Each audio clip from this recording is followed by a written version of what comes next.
الرحمن الرحیم نحمده ونصلی ونسلم علی رسولہ النبی الکریم المکین الرؤوف الرحیم اما بعد فاعوذ باللہ من الشیطان الرجیم بسم اللہ الرحمن الرحیم قد افلح من تزکا رب اشرح لی صدری ویسر لی امری واحلل عقدۃ من لسانی یفقہوا قولی صدق اللہ العظیم ان اللہ وملائکتہ یصلون علی النبی یا ایھا الذین آمنوا صلوا علیہ وسلموا تسلیما الصلاۃ والسلام علیک یا سیدی یا رسول اللہ وعلی آلک واصحابک یا حبیب اللہ الصلاۃ والسلام علیک یا شفیع المذنبین وعلی آلک واصحابک یا رحمۃ للعالمین۔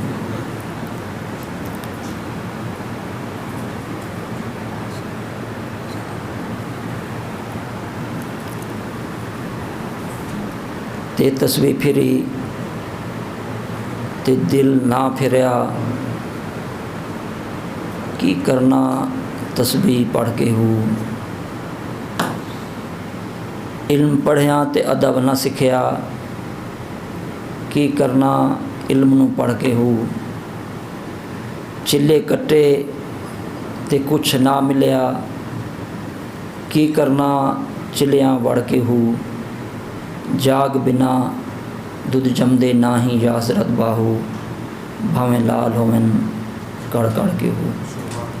محترم المقام صد احترام کے لائق جناب پروفیسر ڈاکٹر محمد اکرم ورک صاحب دامت برکاتہم العالیہ اور صد احترام کے لائق جناب قاری محمد ساجد صاحب دامت برکاتہم العالیہ اور دیگر معزز محترم احباب گرامی قدر، السلام علیکم ورحمۃ اللہ وبرکاتہ۔ جیسا کہ آپ کو معلوم ہے کہ میرا تعلق اور واسطہ دربار پرانوار سلطان العارفین برہان الواصلین حضور حضرت سخی سلطان باہو صاحب رحمۃ اللہ تعالی علیہ کی نسبت پاک اور نسبت خاص سے سلطان فقر ششم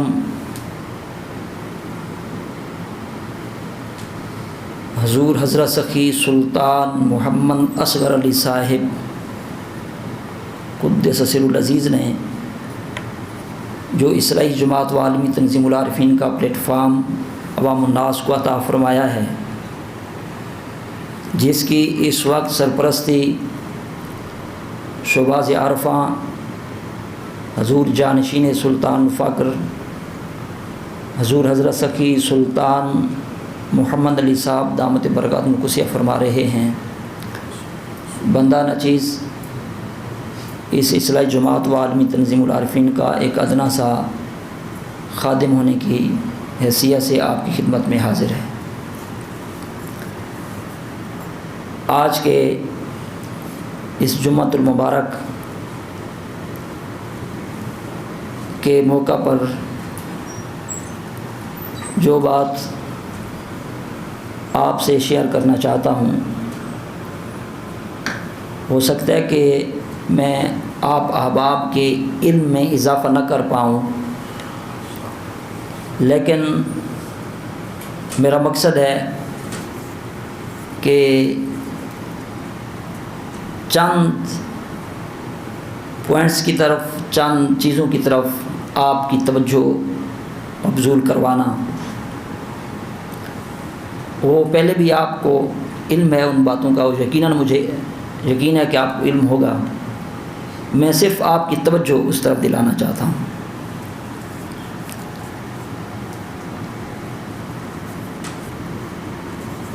اگر ہم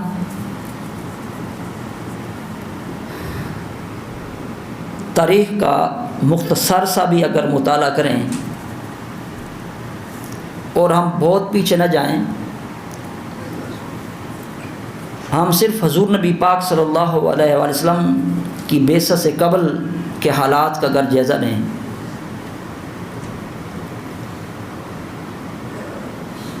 تو وہ کون سا ظلم تھا جو مکہ کی سرزمین پر وہ نہیں ہو رہا تھا؟ وہ کون سی زیادتی تھی جو لوگوں کے ساتھ نہیں کی جا رہی تھی؟ حتیٰ کہ انسانیت کو زندہ زمین کے اندر دفن کیا جا رہا تھا، اور پھر اسی تاریخ میں، اسی دور میں یہ بھی ہم نے پڑھا ہے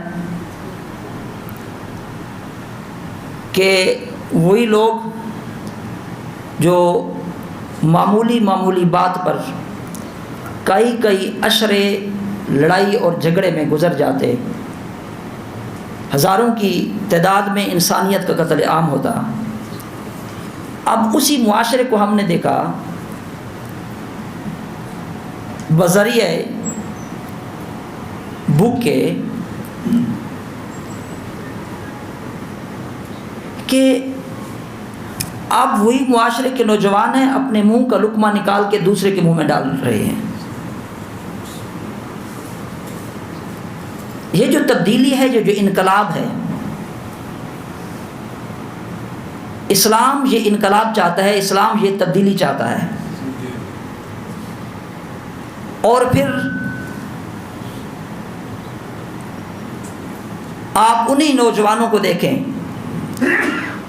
اور انہی لوگوں کو دیکھیں کہ حضرت عمر فاروق رضی اللہ تعالیٰ عنہ کے بارے میں یہ آپ نے کئی بار پڑھا ہوگا، سنا ہوگا کہ آپ ایک دفعہ جا رہے تھے تو ایک وادی سے آپ کا گزر ہوا تو آپ وہاں رونے لگ گئے، اور جب وجہ دریافت کی گئی تو آپ نے فرمایا مجھے وہ ماضی کا وقت یاد آ رہا ہے، یہ عمر وہی شخص ہے، اسی وادی میں اس کا باپ اس کو اونٹ دے کر بھیجا کرتا تھا، اور عمر سے ایک لائن میں اونٹ کھڑے نہیں ہوتے تھے، لیکن آج وہی عمر ہے کہ شرق سے غرب تک اور سینکڑوں مربع میل پر اس کی حکومت ہے، کوئی دم نہیں مار سکتا۔ تو اس طریق سے جب ہم حضور نبی پاک صلی اللہ علیہ وسلم کی بعثت سے قبل کی تاریخ اور بعثت سے بعد کی تاریخ کو ہم دیکھتے ہیں تو ہمیں ایک بات کی سمجھ آتی ہے کہ مسلمان کی جو عزت ہے، مسلمان کی جو غیرت ہے، مسلمان کی جو فتح ہے، مسلمان کی جو کامیابی کا راز ہے، مسلمان کا حیا کے ساتھ، رعب کے ساتھ، دبدبے کے ساتھ اور زندہ حیثیت کے ساتھ جینے کا جو راز ہے وہ اللہ نے اسلام کے اندر رکھا ہے۔ آپ وہی لوگ تھے تلاش کرتے، پوچھتے کہ وہ عمر کون ہے، تو ایک دفعہ آیا تو لوگوں نے بتایا کہ آپ ادھر دیکھیں وہ کہیں ہوگا، تو ایک شخص تلاش کرتے کرتے جب آپ تک پہنچا تو آپ سوئے ہوئے تھے اور ایک مٹی اور ڈھیلے کو سر کے نیچے سلانہ بنا کے آپ آرام فرماتے۔ یہ کیفیت ہے۔ جس راستے سے حضرت عمر فاروق رضی اللہ عنہ گزرتے تھے اس راستے سے شیطان وہ راستہ چھوڑ دیتا تھا۔ یہ تمام روایات سے ہمیں یہ ایک بات سمجھ آئی کہ مسلمان کی جو عزت اور وقار ہے وہ اسلام میں ہے۔ اور حضرت عمر فاروق رضی اللہ عنہ نے ایک واضح الفاظ کے اندر، جس کو امام حاکم نے المستدرک میں اور دیگر کئی محدثین نے اس کو روایت کیا ہے، فرمایا کہ انا کنا اذل قوم فاعزنا اللہ بالاسلام، فاعزنا اللہ بالاسلام، فرمایا ہم تو ایک ذلیل اور رسوا قوم تھے لیکن ہمیں یہ عزت اللہ نے اسلام کے ذریعے دی ہے۔ فمہما نطلب العزہ بغیر ما اعزن اللہ بہ اذلنا اللہ، اور جو آدمی، اور اگر ہم اس اسلام کے بغیر، یعنی جس کے ذریعے اللہ نے ہمیں عزت دی ہے، اس کے بغیر اگر ہم کسی اور راستے سے اور ذریعے سے عزت تلاش کریں گے تو اللہ تعالیٰ ذلیل و رسوا کر دے گا۔ گویا کہ حضرت عمر فاروق رضی اللہ تعالیٰ عنہ نے یہ فتویٰ دے دیا ہے۔ تو اس لیے آج اس بات کا ہم نے جائزہ لینا ہے کہ اس وقت ہر بندہ پریشان ہے اور غیر محفوظ ہے، چاہے کوئی پیر ہے، چاہے کوئی فقیر ہے، چاہے کوئی مالدار ہے، جائیداد صاحب ثروت ہے، صاحب علم ہے، جو بھی ہے، اس کی جان، اس کی عزت، اس کے مال کو خطرہ ہے۔ اور یہ خطرات اگر ہم اس کو ڈیپلی اگر اس کا جائزہ لیں تو یہ خطرات دو قسم کے ہیں۔ امت مسلمہ کو جو خطرات اس وقت لاحق ہیں وہ دو قسم کے ہیں، ایک بیرونی خطرات ہیں اور ایک اندرونی خطرات ہیں۔ بیرونی خطرات تو امت مسلمہ کو عالم کفر سے ہیں، لیکن اندرونی خطرات امت مسلمہ کو عالم کفر سے نہیں ہیں۔ اندرونی خطرات مسلمان کو مسلمان سے ہیں۔ تو جب اندرونی خطرات مسلمان کو مسلمان سے ہیں تو اب مسلمان کے لیے خطرہ کیسے ہو گیا؟ حضور نبی پاک صلی اللہ علیہ وسلم سے جب مسلمان کی ڈیفینیشن پوچھی گئی، مسلمان کی تعریف پوچھی گئی کہ مسلمان کس کو کہتے ہیں، تو آقا علیہ السلام نے فرمایا المسلم من سلم المسلمون من لسانہ ویدہ، مسلمان وہ ہے جس کے ہاتھ اور زبان سے دوسرے مسلمان محفوظ ہوں، وہ مسلمان ہے۔ مسلمان تو امن کا داعی ہوتا ہے، سلامتی کا داعی ہوتا ہے، وہ تو امن دینے والا ہوتا ہے۔ لیکن آج ہماری جو کنڈیشن ہے، ہماری جو صورتحال ہے، وہ ہم دن بدن غیر محفوظیت کی طرف جا رہے ہیں، دن بدن ہم دین سے اس دوری کی طرف جا رہے ہیں۔ تو کیا ہمارے پاس علم نہیں ہے؟ کیا اس کی وجہ یہ ہے کہ ہمارے پاس علم نہیں ہے؟ ہمارے پاس علم ہے۔ میں اکثر یہ بات عرض کرتا رہتا ہوں کہ آج سے 50 سال پیچھے چلے جائیں، لوگوں کے پاس علم اتنا نہیں تھا، مساجد اتنی نہیں تھیں، لوگ پڑھے لکھے اتنے نہیں تھے، کوئی ایک عالم دین ہوتا، کوئی ایک مفتی ہوتا، کوئی ایک پڑھا لکھا پروفیسر ہوتا، کوئی ٹیچر ہوتا، لوگ خط لکھتے، خط پڑھنے کے لیے بندہ تلاش کرنا پڑتا، لیکن ادب کتنا تھا، حیا کتنا تھا، مسجد کو لوگ کعبے کا درجہ دیتے، اور ایک محلے میں، پورے ایک محلے میں ایک بزرگ کا برابر احترام کیا جاتا، کسی کی جرأت نہیں ہوتی تھی کہ کوئی کسی کے سامنے سر اٹھائے، بات کرنا دور کی بات ہے۔ اگر کسی نے جانا ہو تو اپنے پڑوسی کو کہہ جاتے کہ میں جا رہا ہوں 2-4 دن کے لیے، بچوں کا خیال رکھنا۔ حیا کتنا تھا، ادب کتنا تھا، علم نہیں تھا لوگوں کے پاس۔ لیکن آج اس دور کو دیکھیں اور آج دیکھیں، ہمارے پاس علم کتنا ہے، ہم دین سے کتنے واقف ہو گئے، ہم دنیا سے کتنے واقف ہو گئے، لیکن وہ جو ادب ہے، وہ حیا ہے، وہ احترام ہے، وہ کہاں رخصت ہوتا جا رہا ہے۔ ہمارے پاس ڈگریاں تو جمع ہوتی آ رہی ہیں، لیکن ایک والد اپنی 4 دیواری کے اندر اس کی اولاد کے سامنے اس کی عزت محفوظ نہیں ہے، اس کی جرأت نہیں ہے کہ وہ اپنے بچوں کو بات کہہ سکے، بات منوا سکے۔ یہ حالات اور کنڈیشن اس لیے نہیں ہے کہ وہ لا علم ہے۔ اور اگر ہم اس دین کو دیکھیں تو ہم نے دین کو فقط ایک علم کے نام سے جانا ہے، تو دین فقط علم کا نام نہیں ہے۔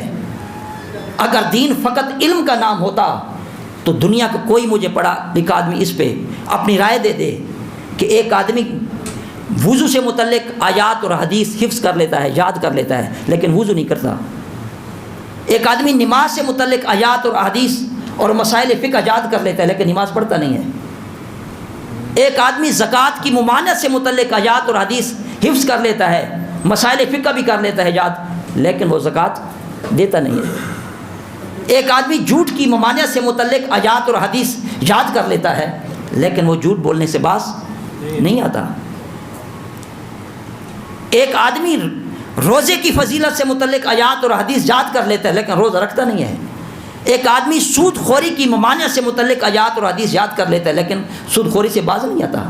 اسی طرح شراب نوشی سے باز نہیں آتا.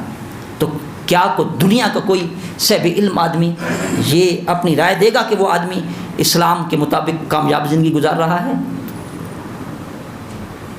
تو دین فقط علم کا نام نہیں ہے، دین سراسر عمل سے عبارت ہے. دین ہم سے عمل کی ڈیمانڈ کرتا ہے. تو جب حضرت عمر فاروق رضی اللہ تعالیٰ عنہ یہ فتویٰ جاری کیا، بڑی تفصیل ہے، حضرت عبیدہ بن جراح رضی اللہ تعالیٰ عنہ کو جھنجھوڑتے ہوئے کہا تھا کہ ہم ایک ذلیل و رسوا قوم تھے، تو اللہ نے ہمیں اسلام کے ذریعے عزت دی ہے. تو جب مسلمان کی عزت، مسلمان کی غیرت اسلام کے اندر اللہ نے اور مسلمان کا وقار رکھ دیا ہے، تو اس لیے اللہ تعالیٰ نے فرمایا یا ایھا الذین آمنوا ادخلوا فی السلم کافہ، اے ایمان والو اسلام میں پورے پورے داخل ہو جاؤ، کیونکہ تمہارا فائدہ، تمہارا وقار، تمہاری عزت وہ اسلام میں پوشیدہ ہے. تو آپ اسلام میں پورے پورے داخل ہو جاؤ. امام بیضاوی نے، قاضی ثناء اللہ پانی پتی نے اور دیگر مفسرین نے بھی اس آیت کے تحت لکھا ہے کہ ادخلوا فی السلم کافہ سے مراد یہ ہے کہ ظاہراً اور باطناً کاملاً اللہ اور اس کے رسول کی فرمانبرداری میں آ جاؤ، ظاہراً اور باطناً. تو اسلام فقط علم کا نام نہیں، اسلام سراسر عمل سے عبارت ہے. تو اسلام میں جب داخل ہوتا ہے تو پورا مسلمان داخل ہوتا ہے، انسان داخل ہوتا ہے. صرف ظاہری وجود کو اسلام میں داخل نہیں کرنا. تو جب اسلام میں داخلے کی بات ہوگی تو پھر انسان کے متعلق جاننا لازمی ہوگا کہ انسان کیا ہے. تو انسان فقط ہی ظاہری وجود کا نام نہیں ہے. اگر میں فوت ہو جاؤں، میرے جسم سے روح نکل جائے، تو آج جو مجھے بیٹا مجھے باپ کہہ رہا ہے، آج میرا باپ مجھے بیٹا کہہ رہا ہے، میری ماں مجھے بیٹا کہہ رہی ہے، بھائی مجھے بھائی کہہ رہا ہے، یہ جو رشتہ ہے، لیکن روح کے نکلنے کے بعد یہ رشتے ختم ہو جائیں گے. ہر بندہ کہے گا کہ یہ ڈیڈ باڈی ہے، میت ہے. تو یہ سر سے لے کر پاؤں تک یہ باڈی تو صحیح سلامت ہے، روح کے نکلنے سے باڈی میں تو کچھ کام نہیں ہوا. تو اگر انسان فقط اس باڈی کا ہی نام ہے تو پھر ہمیں انسان کہنا چاہیے، روح کے بعد بھی ہمیں میت نہیں کہنا چاہیے. اور امام رازی نے، امام غزالی رحمۃ اللہ علیہ نے، امام شیرانی رحمۃ اللہ علیہ نے، دیگر کئی محدثین نے لکھا ہے، اور حضور شہنشاہ بغداد رضی اللہ تعالیٰ عنہ نے سر الاسرار کے اندر لکھا ہے کہ فل انسان علی نوعین جسمانی جن و روحانی جن. اسلام انسان دو وجود سے مرکب ہے، ایک بشریت سے، دوسرا روحانیت سے. یعنی انسان کے دو وجود ہیں، ایک بشری وجود ہے، دوسرا روحانی وجود ہے. یہ دو وجود ہیں، یہ دو وجود کا مرکب ہے انسان. تو جب اسلام میں داخلے کی بات ہوگی تو فقط اس ظاہری وجود پہ اسلام کو اپلائی نہیں کرنا، بلکہ زہر کو بھی اسلام کے اندر داخل کرنا ہے، اس باطن کو بھی اسلام کے اندر داخل کرنا ہے. نماز کا جس طرح ایک ظاہری ڈھانچہ ہے، ظاہری وجود ہے، اسی طرح نماز کا ایک روحانی وجود بھی ہے جس کو اخلاص کہتے ہیں. اسی طرح ہر عمل کا ایک ظاہری وجود ہے اور ایک اس کے اندر اخلاص ہے، روحانی وجود ہے اس کا. یہ دونوں جب تک دونوں وجود نہیں ہوں گے اس وقت تک کامل نماز نہیں ہوگی. حضرت امام غزالی رحمۃ اللہ نے فرماتے ہیں کہ جب تک تین چیزوں کا اجماع نہ ہو اس وقت تک نماز کامل نہیں ہوتی. سب سے پہلی چیز ہے جسم کا موجود ہونا، دوسری چیز ہے کہ اس کے دماغ کا حاضر ہونا، اور تیسری چیز ہے اس کی روح کا حاضر ہونا. جب یہ تین چیزوں کا اجماع ہو تو اس کی نماز کامل ہوگی. آج جو ہم نماز پڑھتے ہیں، ہم روزہ رکھتے ہیں، جس کے بارے میں اللہ تعالیٰ نے فرمایا کہ الصلاۃ، جس کے بارے میں فرمایا کہ یا ایھا الذین ان الصلاۃ تنہی عن الفحشاء والمنکر، نماز کے بارے میں فرمایا کہ ان الصلاۃ تنہی عن الفحشاء والمنکر، اور آقا علیہ السلام نے روزے سے متعلق فرمایا کہ الصوم جنہ، روزہ گناہوں کی ڈھال ہے۔ تو یہ جو ہم نماز پڑھتے ہیں، عمل کرتے ہیں، اس کی جو نورانیت ہے، اس کا جو فیض ہے، اور وہ جو فیض صحیح ہمیں اگر نہیں مل رہا تو ہمیں اس کی فکر کرنی چاہیے۔ اگر مل رہا ہے تو مبارک ہو، کیونکہ اللہ کے قرآن میں تو کوئی ایسا مسئلہ نہیں ہے، وہ تو حق ہے، سچ ہے۔ اگر نماز کا ثمرہ، روزے کا ثمرہ ہمیں نہیں مل رہا تو اس میں فالٹ اور ڈیفیکٹ ہم میں ہے۔ تو اس لیے اسلام میں پورا داخل ہونا ہے ہم، ظاہراً اور باطناً۔ تو جس طرح انسان کے وجود دو ہیں، ظاہری اور باطنی، اسی طرح گناہ بھی دو قسم کے ہیں، ایک ظاہری گناہ ہے، ایک باطنی گناہ ہے۔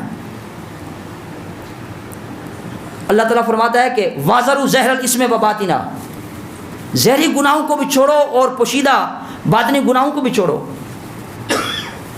امام غزالی رحمۃ اللہ علیہ نے اور دیگر صوفیاء نے جو اس کی وضاحت کی ہے، فرماتے ہیں کہ ایک تو ظاہری گناہ ہے جس کا وجود ہے، جو نظر آتا ہے، معاذ اللہ کسی نے کسی کو گالی دی، غیبت کی، کسی کا حق کھایا، چوری کی، ڈکیتی کی، ایک تو یہ ہے زیادتی اور گناہ ہے۔ ایک دوسرا گناہ ہے، ان گناہوں کا تعلق کس جسم سے ہے، کسی نے کسی کو تھپڑ لگائی، مال کھایا، گالی دی، ان گناہوں کا تعلق اس وجود کے ساتھ ہے۔ اور گناہوں کی جو دوسری قسم ہے، حسد ہے، کینہ ہے، غرور ہے، تکبر ہے، حرص ہے، لالچ ہے، ان گناہوں کا تعلق انسان کے اس باطنی وجود کے ساتھ ہے۔ اور حضور نبی پاک صلی اللہ علیہ وسلم نے ارشاد فرمایا، جس کے دل میں رائی کے دانے کے برابر بھی اگر تکبر ہے، اس کا جنت میں حصہ نہیں ہے۔ اور حسد نیکیوں کو ایسے کھا جاتا ہے جیسے آگ خشک لکڑی کو کھا جاتی ہے۔ تو جس طرح ظاہری وجود کو ظاہری گناہوں سے پاک کرنا لازم ہے، اسی طرح باطنی وجود کو باطنی گناہوں سے پاک کرنا بھی لازم ہے۔ تو جب ظاہری وجود بھی پاک ہو جائے گا، جب باطنی وجود بھی پاک ہو جائے گا، اس وقت انسان کامل مومن بنے گا۔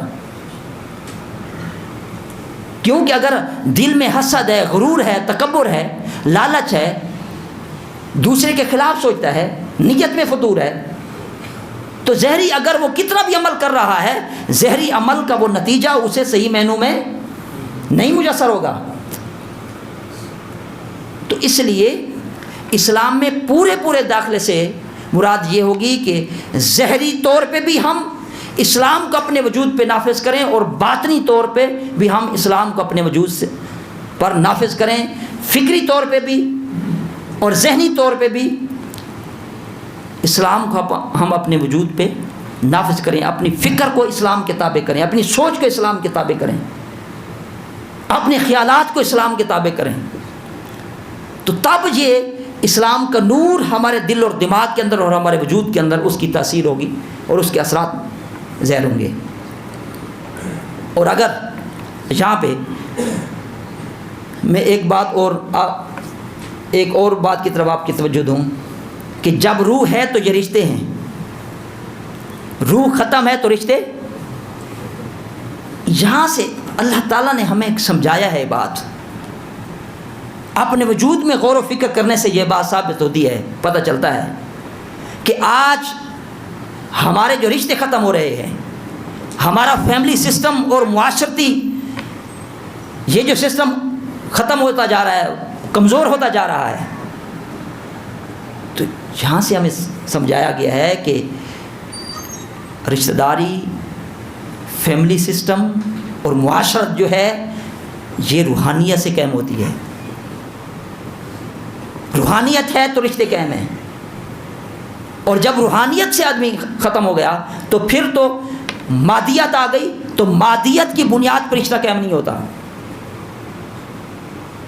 اور دوسری بات یہ ہے کہ جب تک ہمارے جسم میں روح ہے تو یہ جسم نہ گلتا ہے، نہ سڑتا ہے، نہ جلتا ہے، یعنی جب تک روح ہے تو یہ روح اس جسم کو گلنے، تعفن اور بدبودار ہونے سے یہ بچا رہی ہے، لیکن جب روح نکل جائے گی تو پھر یہ پھٹ جائے گا، یہ گل جائے گا، یہ سڑ جائے گا. تو اس وجود کو افتراق سے، پھٹنے سے، جدا ہونے سے کس چیز نے روکا ہوا ہے؟ روح نے. تو آج ہم نے اپنے معاشرے کی بنیاد اس مادی وجود پہ رکھی ہے، گویا کہ ہم نے اس معاشرے کی بنیاد اس میت پہ رکھی ہے. تو میت کی فطرت ہے پھٹنا، جدا ہونا، ریزہ ریزہ ہونا، تفن پھیلانا، بدبو پھیلانا. یہ اس میت کی فطرت ہے.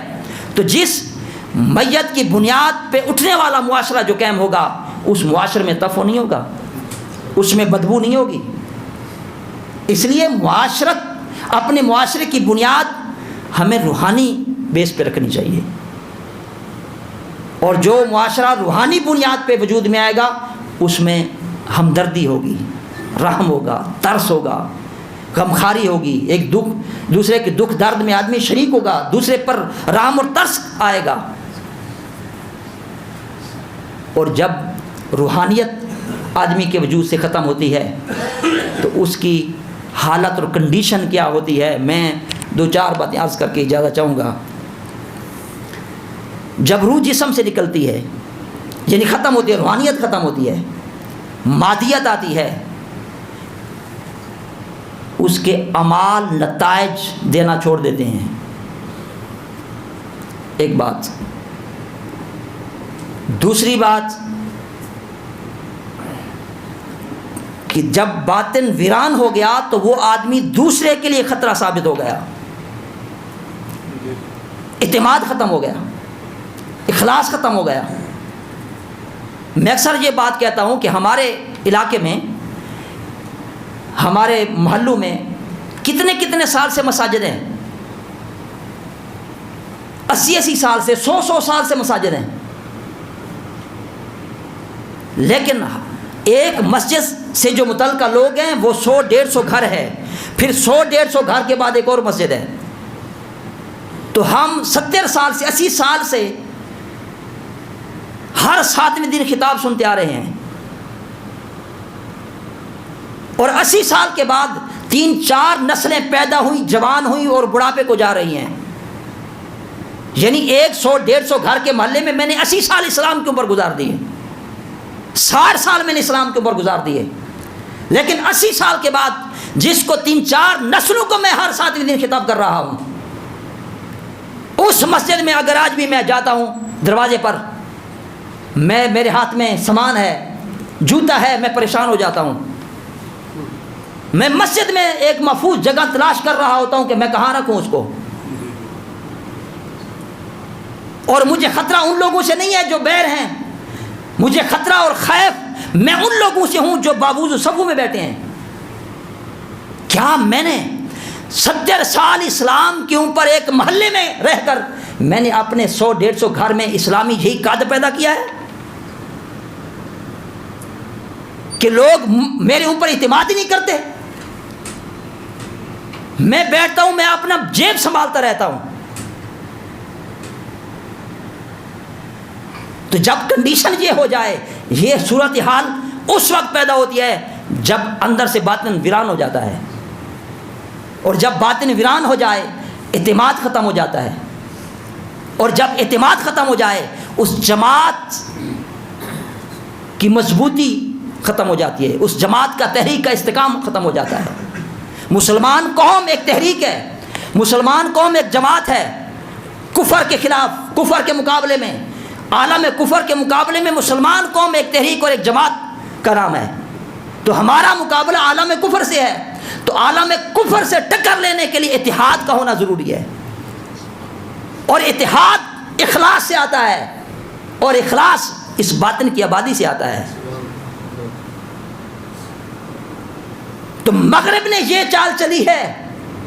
مغرب مسلمان کی نماز سے خائف نہیں ہے، انگریز مسلمانوں کے حج سے خائف نہیں ہے،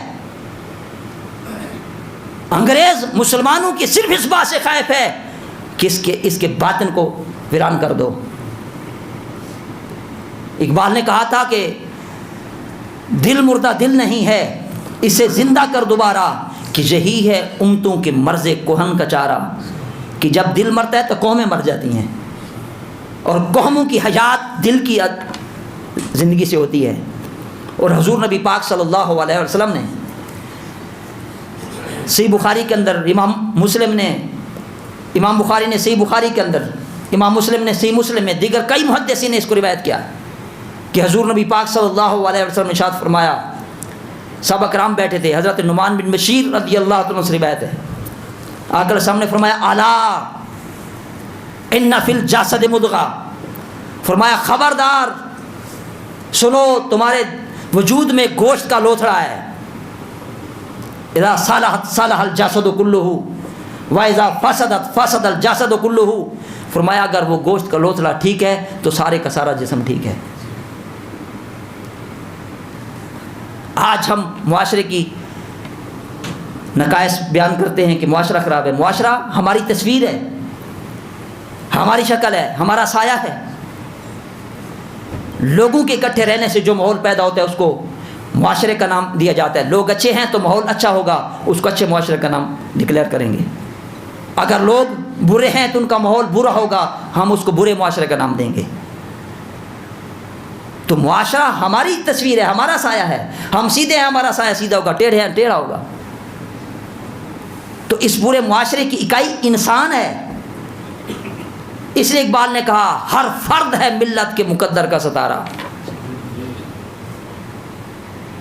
جس طرح صدیاں، بات لمبی ہو جائے گی، جس طرح صدیاں ہیں، صدی ایک پیمانہ ہے وقت کا،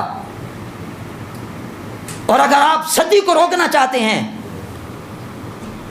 تو آپ اس کی اکائی پہ ہاتھ رکھ دیں، سیکنڈ کو روک دیں. جب سیکنڈ پہ آپ ہاتھ رکھیں گے تو سیکنڈ جب رکے گا تو منٹ وجود میں نہیں آئیں گے، پھر گھنٹے وجود میں نہیں آئیں گے، پھر دن وجود میں نہیں آئیں گے، پھر ہفتے اور مہینے وجود میں نہیں آئیں گے، پھر سال وجود میں نہیں آئیں گے، پھر صدی رک جائے گی. اس صدی کی جو اکائی ہے وہ سیکنڈ ہے، اور اس پورے معاشرے کی اکائی انسان ہے. اگر لوگ اپنے اپنے گھروں میں بیٹھ جائیں، آنے والا مورخ آپ کی کوئی تاریخ لکھے، آپ کے اس معاشرے کی تاریخ لکھے، نہیں لکھ سکے گا قیامت تک. گلیوں کا نام اور بازاروں کا نام معاشرہ نہیں ہوتا، معاشرہ انسانوں کا نام ہوتا ہے.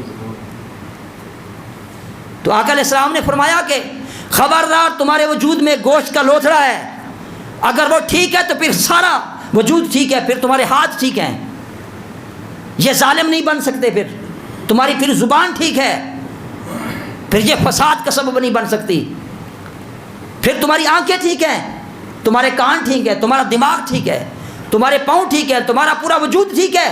تو جب معاشرے کی ایک اکائی ٹھیک ہو جائے گی تو سارا معاشرہ پھر ٹھیک ہو سکتا ہے.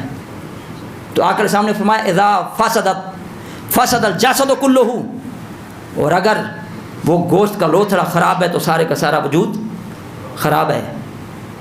صحابہ کرام نے عرض کی یا رسول اللہ صلی اللہ علیہ وسلم آپ ارشاد فرمائیں کہ وہ کیا ہے. آقا علیہ السلام نے فرمایا الا جی الا وحی القلب، خبردار وہ کیا ہے، وہ دل ہے. یہ دل ہے. مغرب کا سارا زور کس کے ہے؟ یہاں پہ ہے. وفا کا کس جو موت سے ڈرتا نہیں، ذرا روح محمد اس کے بدن سے نکال لو. روح محمد کا مقام یہاں ہے، عشق رسول کا مقام جہاں ہے، محبت رسول کا مقام جہاں ہے، وہ یہاں سے آپ کو مردہ کرنا چاہتا ہے. اور آقا علیہ السلام نے فرمایا اپنے دل کو زندہ کرو. کیا؟ اس لیے آقا علیہ السلام نے فرمایا کہ جب آدمی ایک گناہ کرتا ہے تو اس کے دل پہ ایک سیاہ نقطہ بیٹھ جاتا ہے. اگر آدمی روئے، گڑ گڑائے، توبہ کرے تو مٹ جاتا ہے، اور اگر آدمی پے در پے گناہ کرتا چلا جائے تو وہ نقطے بیٹھتے بیٹھتے بیٹھتے دل کالا ہو جاتا ہے. تو آقا علیہ السلام نے فرمایا جب دل کالا ہو جائے تو ہر ایک چیز کو صاف کرنے کا ایک سائیکل، ایک آلہ، ایک مشین ہے. تو جب دل میلے ہو جائیں تو میلے دلوں کو صاف کرنے کا آلہ اللہ کا ذکر ہے، اللہ کا ذکر ہے. تو جب آدمی اللہ کا ذکر کرتا ہے تو ذکر سے آدمی کا دل سائیکل ہوتا ہے. تو سائیکل ہوتے ہوتے ہوتے ہوتے ذکر کرتے کرتے کرتے کرتے اسی اللہ کے ذکر سے دل میں اللہ کا نور پیدا ہو جاتا ہے. تو جب دل میں اللہ کا نور پیدا ہوتا ہے اس نور سے شعور آتا ہے. آج تو ہم جانتے ہیں کون آدمی نہیں جانتا کہ اس کام سے مجھے اللہ رسول نے منع کیا ہے. علم ہے، جانتے ہیں، اس کا انجام بھی جانتے ہیں، یہ بھی علم ہے کہ کس نے منع کیا ہے، لیکن اس کے باوجود ہم اسی ٹریک پہ جا رہے ہیں، اسی ٹریک پہ جا رہے ہیں. تو یہ کیوں جا رہے ہیں؟ وہ شعوری قوت ختم ہو گئی ہے. تو شعور کس سے آتا ہے؟ نور سے آتا ہے. آدمی ایک کمرے میں جاتا ہے، اندھیرا ہے، تو سب سے پہلے آپ لائٹ آن کرتے ہیں. جب لائٹ آن کرتے ہیں روشنی ہوتی ہے، روشنی سے شعور آتا ہے کہ یہ چیز کو میں نے ہاتھ لگانا ہے، اس کو ہاتھ نہیں لگانا، یہ چیز میرے لیے مفید ہے، یہ نقصان دہ ہے. روشنی سے شعور آتا ہے. شعور کے بعد آدمی نفع نقصان کا فیصلہ کرتا ہے. اندر کالے ہو گئے، میلا ہو گیا، اندر ویران ہو گیا، تو جب آدمی اللہ کا ذکر کرتا ہے تو ذکر کرتے کرتے کرتے کرتے اس اللہ کے ذکر دل میں اللہ کا نور پیدا ہو جاتا ہے. اس نور سے شعور آتا ہے. پھر حالت یہ ہوتی ہے جب اندر کا شعور جاگتا ہے تو پھر جسم کے ٹکڑے بھی کروا دیتا ہے، لیکن اس کی زبان سے آہدن کے الفاظ کو ختم نہیں کر سکتا. اس کو اسلام سے کوئی اسلام سے روک نہیں سکتا. جان دے سکتا ہے لیکن اسلام کے خلاف کوئی غلط کام نہیں کروا سکتا. آج تو ہمیں کوئی پریشرائز بھی نہیں کرتا، اور ہم کس طرح زندگی گزار رہے ہیں. اللہ تعالیٰ عمل کی توفیق عطا فرمائے. حضور جانشین سلطان فخر سرپرست اعلیٰ اسلائی جماعت و عالمی تنظیم العارفین حضور حضرت سخی سلطان محمد علی صاحب دامت برکاتہ القدسیہ کی طرف سے یہ میسج ہے، پیغام ہے کہ اس وقت ہمارے ملک کے جو حالات ہیں وہ بھی آپ کے سامنے ہیں، اور پوری امت مسلمہ کے جو حالات ہیں وہ بھی آپ کے سامنے ہیں. تو ایسے حالات میں ہمارے اوپر یہ فرض عائد ہوتا ہے کہ ہم ہر وہ کام کریں جس سے لوگوں میں اتفاق اور اتحاد پیدا ہو، جس سے ہماری قوت بڑھے اور اعتماد بڑھے. اور ہر اس کام سے ہمیں نفرت کرنی چاہیے جس سے لوگوں میں تفرقہ پیدا ہو، لوگوں میں تضاد پیدا ہو، لوگوں میں نفرت پیدا ہو. اللہ تعالیٰ عمل کی توفیق عطا فرمائے. اور جس نے بھی یہ اللہ تعالیٰ کا نام لینا ہے اس کے چارجز نہیں ہیں، اس سے بڑا کوئی ذکر بھی نہیں ہے. اس لیے صوفیاء نے کہا کہ ہاتھ کار وال دل یار وال. تو یہ ساتھی بیر کھڑے ہوں گے، آپ نام لکھوائیں گے، یہ آپ کو فری مل جائے گا. اللہ تعالیٰ عمل کی توفیق عطا فرمائے. وما علینا الا البلاغ.